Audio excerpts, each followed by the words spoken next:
And welcome back to Intellify. My name is Yash, and in this video we will be discussing Class 12 Contemporary World Politics, Chapter number 5, Contemporary South Asia. Question number 6. Mention some of the recent agreements between India and Pakistan. Can we be sure that the two countries are well in their way to a friendly relationship? Well, let's look at it. The relation between India and Pakistan have always been the center point of discussion, with the latter primarily being the geographically closest neighbor but psychologically the more distant and important neighbor of the former.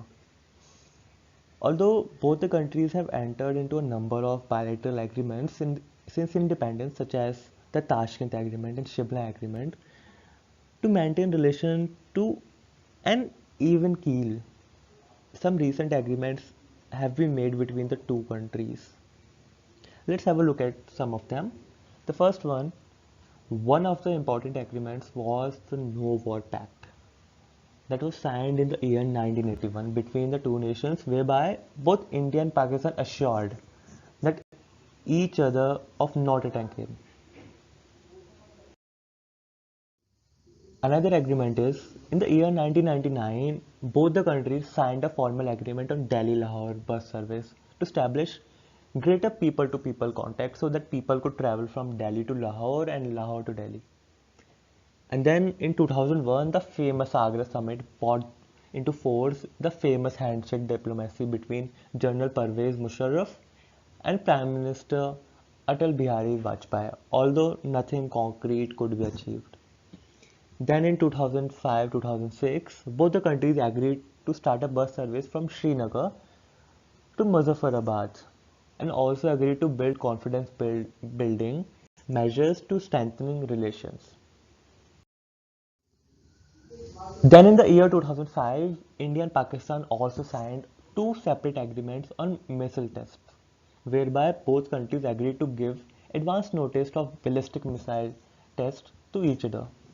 This was an attempt to reduce tension and bring about arms control between the two nuclear countries. Well, we have seen during the Cold War how arm controls could go. So, yeah. Then, both countries have also offered humanitarian assistance in the wake of natural calamities. We may cite the example of how Pakistan offered relief material during the 2001 Gujarat earthquake, and a similar act was reciprocated by India during Pakistan's earthquake in the year 2005. 2011, Prime Minister Dr. Manmohan Singh spoke of opening a new chapter in Indo-Pak relations. Then in the year 2012, a number of agreements were signed into. Both the countries signed a liberalized visa agreement to bring about simpler travel for people across the border so that people could travel easily through airways between these two countries, that is India and Pakistan. The countries also entered into trade agreements to eliminate trade barriers. They agreed to explore the possibility of opening the Munabao and Khograpar land route for trade and complete the process of including India and Pakistan's most favored nations list. Then in the year 2012, to strengthening confidence building measures, both India and Pakistan agreed that their land, naval, as well as air forces will avoid holding major military operations and exercising in close proximity to each other in order to prevent any misreading. And recently, Prime Minister Narendra Modi invited Prime Minister Nawaz Sharif for the former's swearing in ceremony, followed by constructive talks between the two.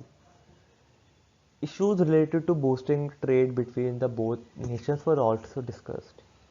The bilateral trade between the countries stood at 2.6 billion US dollars in 2012-2013.